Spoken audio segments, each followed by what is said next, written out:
Kada čovjek pogleda šta se sve dešava od hladnog severa i ledenih dubina Arktika, preko svečanih i naizgled mirnih ulica Pariza, pa sve do užarenog peska i siromašnih sela Afrike, shvati da se pred našim očima odigrava jedna velika sudbonosna partija šaha u kojoj niko više ne bira sredstva. Pitanje koje se postavlja pred sve nas jeste: da li smo upravo svedoci stvaranja nekog potpuno novog svjetskog poretka, ili se svijet polako ali sigurno primiče samoj ivici provalije sa koje povratka više nema? I tu dolazimo do ključne stvari koja je ovih dana uzrmala svjetsku javnost. Naime, francuski predsjednik Emmanuel Macron ponovo je uzburkao strasti i, kako tvrde pojedini izvori i analitičari, možda čak potpisao i svojevrsnu presudu samoj Europi. On je, govoreći nakon sastanka takozvane koalicije voljnih održanog u Parizu, najavio sljedeći izuzetno opasan korak ove grupacije. Ta famozna koalicija voljnih već mjesecima iza zatvorenih vrata razmatra mogućnost da pošalje svoje vojne kontingente direktno na teritoriju Ukrajine pod maskom nekakvih mirovnih snaga. Glavne pokretačke snage koje guraju ovu ideju prema dostupnim informacijama jesu Pariz, London i Berlin. Sada je Macron rešio da karte stavi na sto.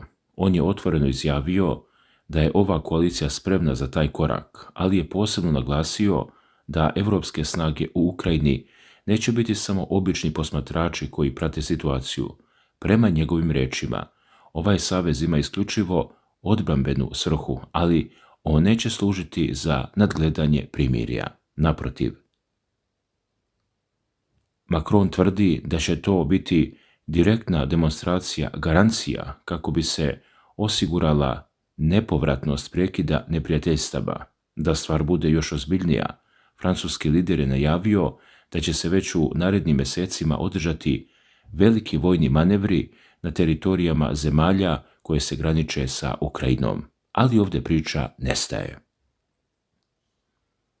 Urednici poznate ruske novinske agencije TASS prenijeli su detalje sa Macronove konferencije za novinare nakon samita u Parizu, gdje je on potvrdio da su međunarodne snage za Ukrajinu praktično spremne za akciju.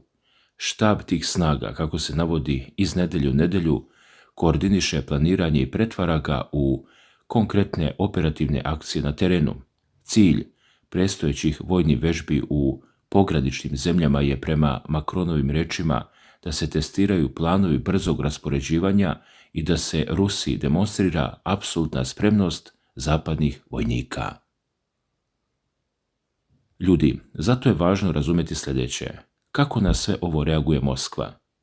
Iz Rusije stižu jasna i nimalo dvosmislena upozorenja. Ruska strana je od samog početka kategorički protiv bilo kakvog stranog vojnog prisustva u Ukrajini. Kremlj je otvoreno poručio da bi, ukoliko zemlje Europske unije i NATO-a rasporede svoje vojske u Ukrajini ili na njenim granicama, ti vojnici istog trenutka bi postali legitimna vojna meta za ruske oružane snage.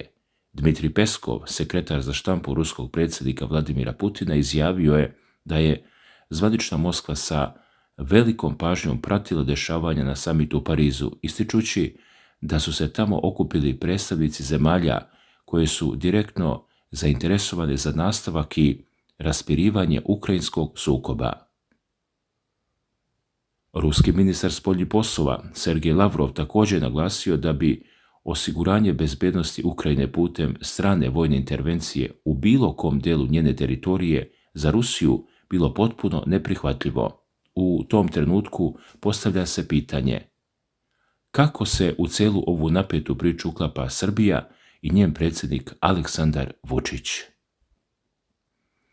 I tu dolazimo do jednog izuzetno zanimljivog i diplomatski teškog momenta. Dok se na globalnom nivou lome koplja i zvecka oružjem, predsjednik Vučić je otputovao u dvodnevnu posjetu Parizu na poziv Emmanuela Macrona kako bi prisustvovao centralnoj vojnoj paradi povodom obeležavanja francuskog nacionalnog praznika Dana Bastilje, Kako izvještavaju domaći mediji, a među njima i Radio-televizija Srbije ili iz Politika, ovo je prvi put da je predsjednik Srbije dobio poziv za ovakav događaj, što se u diplomatskim krugovima ocenjuje kao izuzetno značajan korak za odnose dve zemlje. Ali slušajte ovo, tokom ove posjete organizovana je svečana večera koju je Macron priredio u čast šefova država i vlada. Ono što je privuklo ogromnu pažnju i izazvalo lavinu komentara, naročito u ruskim medijima koji su se nadali drugačijem držanju Beograda, jeste činjenica da je Aleksandar Vučić na toj večeri bio jedini lider koji predstavlja zemlju koja nije članica NATO-a, Evropske unije niti pomenute koalicije voljni. Svi ostali gosti bili su duboko integrisani u zapadne strukture. Pored predsjednika Srbije, za stolom su se našli i predsjednica Europske komisije Ursula von der Leyen, novi generalni sekretar NATO-a Mark Rutte, albanski premijer Edi Rama, austrijski kancelar Karl Nehammer, bugarski predsjednik Rumen Radev, belgijski premijer Bart de Wever, hrvatski premijer Andrej Plenković kao i kiparski predsjednik Nikos Christodoulidis. Sama vojna parada na Jelisejskim poljima i trgu Concord bila je demonstracija sile i jedinstva zapadnog bloka. Prema izvještajima koje prenosi ukrajinska agencija Ukrinform, predstavnici čak 34 zemlje članice koalicije voljnih marširali su rame uz rame sa francuskim vojnicima. Među njima je bio i kontingent od 25 ukrajinskih vojnika, što je maksimalan broj koji je Pariz dozvolio nekoj stranoj delegaciji. Hrvatsku je predstavljao vod vojne policije, ali ovdje postoji jedna unutrašnja politička začkoljica. Predsjednik Hrvatske, Zoran Milanović, kao vrhovni komandant, odbio je da da saglasnost da vojska ide u Pariz, pa se tamo pojavila samo jedinica pod kontrolom vlade premijera Andreja Plenkovića. Međutim, dok su vojnici marširali Parizom, iza kulisa su se vodili teški geopolitički razgovori. U Parizu je organizovan sastanak koalicije voljnih sa ukrajinskim predsjednikom Volodimirom Zelenskim, na kojem je učestvovalo najmanje 25 lidera. Glavna tema bila je definisanje zajedničkog stava prema Rusiji i uspostavljanje bezbednosti garancija koje bi podržale neki budući mirovni sporazum. Sve ovo se nadovezuje na nedavni summit NATO-a u Ankari, gdje je potvrđeno transatlantsko jedinstvo i dugoročna podrška Kijevu. Da bi sve prošlo bez bezbednosnih problema, parijska policija uvela neviđene mere obezbeđenja. Svaki gledalac je morao da se registruje na sajtu Jelisejske palate kako bi dobio QR kod bez kojeg nije mogao da prođe kroz kontrolne punktove. Inače, ovo je bila 10. i posljednja parada za Macrona kao predsjednika, s obzirom na to da po Ustavu ne može da se kandiduje za treći mandat na izborima koji su planirani za proljeće 2027. godine. I dok predsjednik Vučić boravi u Parizu, vodeći visoku politiku, kod kuće u Srbiji traje unutrašnja rasprava. Studenti visokih škola koji se nalaze u blokadi komentarisali su aktivnosti predsjednika u inostranstvu. Oni su se posebno osvrnuli na platformu pod nazivom Ko si ti, preko koje građani mogu direktno predsjedniku da prijave korupciju. Studenti su iznijeli stav da ovakve inicijative zapravo pokazuju da domaće institucije u Srbiji nisu ni sposobne, ni dovoljne, a ni neophodne za funkcionisanje države. Ovo menja cijelu sliku i pokazuje koliko su stvari povezane, ali priča ide još dalje i postaje još opasnija. Emmanuel Macron je u Parizu najavio i veliku vojnu pomoć Kijevu u vidu isporuke borbenih aviona Rafale, koje je planirala za period od 2028. do 2029. godine. Kako navode ruski mediji i vojni analitičari, Ukrajina je već dobila i licence za samostalnu proizvodnju protivvazdušnih raketa Aster-30 za sistem SAMPT, kao i za avionske bombe Hammer i krstareće rakete Scalp.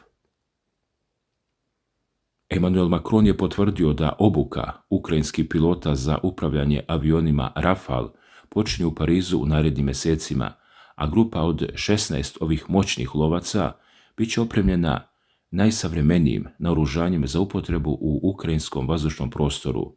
Ruski ministar spoljnih poslova Sergej Lavrov je odmah reagovao upozorivši da će Moskva svaku isporuku ovog oružja smatrati legitimnom metom, dok je Kremlj istakao da ovakva pomoć samo udaljava mogućnost mirovnih pregovora. Sa druge strane, dok se pažnja sveta fokusira na Ukrajinu i Pariz, svjedoci smo otvaranja novih, neočekivanih frontova. Ako pitate rusku stranu, situacija postaje kritična i na dalekom severu. Kako u svojoj analizi piše Nikita Lipunov, mlađi naučni saradnik Instituta za međunarodne studije pri prestižnom MGIMO univerzitetu u Rusiji, a prenosi TASS, interesovanje NATO-a za Arktik i polarni krug raste iz dana u dan. Iako sve u zvaničnim dokumentima to često prečutkuje, vojni blok je još početkom 2026. godine pokrenuo stalnu misiju pod nazivom Arktički čuvar. Na samitu u Ankari čak 12 država, među kojima su Švedska, Norveška, Danska, Finska, Island, Kanada, Velika Britanija, Francuska, Njemačka, Holandija, Španija i Portugalija, potpisali deklaraciju kojom se obavezuju da će posvetiti maksimalnu pažnju bezbednosti na Baltiku, u Severnom Atlantiku i na Arktiku. Zašto je ovaj ledeni deo sveta odjednom postao toliko važan? Lipunov objašnjava da je Arktik još od hladnog rata ključna zona za strateško nuklearno odvraćanje između Rusije i Sjedinjenih Američkih Država, jer preko njega vodi najkraći put za balističke rakete. Kontrola nad Norveškim, Grenlandskim i Barencovim morem omogućava kontrolu nad podmorničkim saobraćajem. Zapadne zemlje, prema rečima bivšeg predsjednika Vojnog komiteta NATO-a admirala Roba Bauera, strahuju za bezbednost preko 1.000.000 kilometara podvodnih kablova koje prenosi trilijone dolara svakog dana. NATO se pribojava da bi ruske dubokovodne stanice poput poznatog projekta Lošarik mogle neprimetno da preseku te kablove i parališu ceo zapadni finansijski sistem. Pored toga, kroz ruski deo Arktika prolazi Severni morski put, koji Rusiji omogućava da trguje bez zavisnosti od južnih mora i prolaza koje kontroliše Zapad. Međutim, iako se misija Arktički čuvar zvanično predstavila kao odgovor na rusku i kinesku prijetnju, stvarna pozadina je, prema rečima ruskog analitičara, usmerena ka Vašingtonu i Donaldu Trumpu. Trump je pre samita u Ankari podsjetio evropske saveznike da Amerika ima pretenzije prema ekonomski i strateški važnoj Grenlandiji, koja pripada Danskoj. Evropske zemlje su pokretanjem ove misije htjele da pokažu Trumpu da su spremne da same ulažu u odbranu severa, ali su mu istovremeno poslale poruku da je neprihvatljiva bilo kakva upotreba sile prema partnerima unutar samog saveza. Ulazak Finske i Švedske u NATO pretvorio je ceo ovaj prostor u jedno jedinstveno vojno polje, a organizacije poput Nordijskog odbrambenog saveza sada deluju kao uigrana regionalna grupa unutar NATO-a. Ipak, gomilanje trupa i nedostatak direktne komunikacije između Brisela i Moskve na severu drastično povećavaju rizik od nekog neželjenog incidenta koji bi mogao da zapali plamen sukoba i u ovim hladnim predelima. I baš tu nastaje još veći problem, jer se rat, kako tvrdi Moskva, ne vodi više samo u Evropi i na severu. Šef ruske diplomatije Sergej Lavrov je tokom svoje diplomatske turneje po Etiopiji, Nigeru, Mozambiku i Burundiju izneo šokantne tvrdnje. Kaže, Ukrajina je otvorila drugi front protiv Rusije, i to ni manje ni više nego u Africi. Prema pisanju ruskih medija, a naročito portala Carigrad, rat između Rusije i Ukrajine na afričkom tlu postao je surova realnost koja preti da eskalira. Matrica je svuda ista. Rusija u afričkim državama podržava zvanične i legitimne vlade, dok Ukrajina, kako tvrdi Lavrov, podržava pobunjenike i terorističke grupe koje žele da sruše te države, sa ciljem da stvori probleme zemljama koje su prijateljski nastrojene prema Moskvi. Lavrov je tokom posjete Burundiju otvoreno optužio ukrajinske strukture u Demokratskoj Republici Kongo podržavaju ozloglašenu pobunjeničku grupu M23 koja vodi borbe protiv regularne vojske. Ista situacija se prema rečima ruskog ministra dešava i u Mozambiku. Na konferenciji za novinare u Maputu Lavrov je istakao da se u terorističkim napadima na severu Mozambika sve češće koriste ukrajinski plaćenici. Tamo se u siromašnoj i izolovanoj provinciji na severu zemlje vodi ogorčena borba za najveća nalazišta prirodnog gasa u Africi. Lokalne elite, potpomognute spoljnim faktorima, pokušavaju da se odcepe od centralne vlasti koristeći džihadističke parole i privlačeći plaćenike sa svih strana. Ukrajinci su tamo prema pisanju ruskih izvora izuzetno cijenjeni kao stručnjaci za upravljanje borbenim dronovima. Lavrov je predsjedniku Mozambika Danielu Šapou obećao da je Rusija spremna da kroz strateško partnerstvo pomogne u obuci kadrova i isporuci oružja kako bi se ova prijetnja eliminisala jer, kako se navodi, niko drugi osim Moskve trenutno ne može da zaštiti Maputu. Dragi gledalci, ali najžešći front trenutno se nalazi u Maliju i to više nije nikakva tajna. Vicepredsjednik Komisije za odbranu prelaznog savjeta Malija, Fuseinu Utara, potvrdio je za agenciju TAS da vlasti te zemlje imaju čvrste dokaze da su teroristi koji ih napadaju prošli obuku direktno u Ukrajini.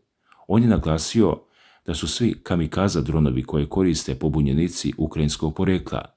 Prema njegovim rečima, borci dobijaju živu silu i logistiku preko Alžira i Libije, a obučavaju ih instruktori iz francuske legije stranaca i ukrajinski specijalci. Francuski novac, ukrajinska tehnologija i ratoborni tuareški pobunjenici stvorili su opasnu kombinaciju. Mali se, kako tvrde ruski mediji, drži isključivo zahvaljujući Ruskom afričkom korpusu, koji je nedavno sproveo uspješnu operaciju i odbacio teroriste od strateški važnog grada Anefisa. U afričkim i francuskim medijima redovno se pojavljuju izvještaji o švercu oružja između Ukrajine i zone Sahela, što je potvrdio i ministar spoljnih poslova Malija Abdoulaye Diop.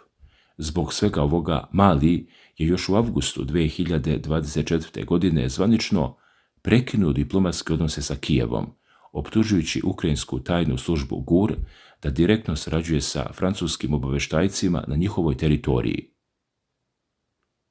Preživjeli stanovnici grada Kidala, koje navodi lokalni portal Bamada, svedočili su o prisustvu boraca evropskog izgleda koji govore jezikom sličnim ruskom i pominju Ukrajinu, dok je jedan od očevidaca opisao razgovor na francuskom između jednog francuskog oficira i ukrajinskog borca u kojem ovaj drugi potvrđuje: Ukrajinci su spremni. Dragi gledalci, ova napeta situacija preliva se i na susjedne zemlje. Ministri spoljnih poslova država Sahela okupili su se u glavnom gradu Nigera, Niameju, kako bi se sastali sa Lavrovom. Predstavnici Saveza država Sahela, koje čini Niger, Burkina Faso i Mali, potpisali su sporazume o zajedničkoj odbrani i bezbednosti. A nakon sastanka sa predsjednikom Nigera, Rusko ministarstvo spoljnih poslova je saopštilo da će Moskva pružiti punu podršku ovim zemljama u borbi protiv terorizma koji se finansira i organizuje iz inostranstva. Kada sve ove događaje složimo u jedan mozaik, od Macronovog slanja vojnika na granice Ukrajine i tajni dogovor u Parizu, preko zatezanja konopca na zaleđem Arktiku, pa sve do otvorenog rata ruskih i ukrajinskih snaga u afričkim pustinjama, jasno je da se svijet nalazi u stanju globalnog, puzajućeg sukoba u kojem su granice davno prebrisane. Šta vi mislite o svemu ovome? Kako vama izgleda ova uloga predsjednika Vučića u Parizu, gdje se našao kao jedini lider van NATO-a i EU bloka na večeri kod Macrona? Da li vjerujete da sukob u Ukrajini preko Afrike i Arktika prerasta u pravi treći svjetski rat koji se vodi na 3 različita kontinenta? Napišite svoje mišljenje i analizu u komentarima ispod videa. Izuzetno nas zanima šta mislite o ovim tektonskim promjenama koje mijenjaju svijet koju poznajemo.